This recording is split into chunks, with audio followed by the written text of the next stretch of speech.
Sveiki visi. Esu Lietuvos pilietė, esu lietuvė. Šiandieną rinkimai.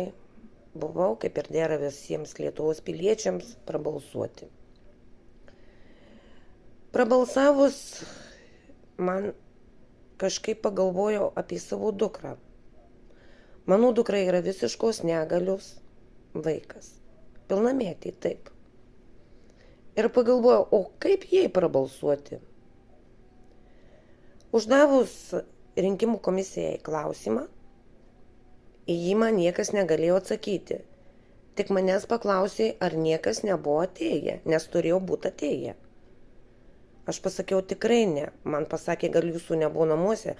Aš pasakiau, auginant tokį vaiką, pas mane namuose visą laiką būna kažkas. Ar tai aš, ar tai vyras, ar tai auklė. Taip, kad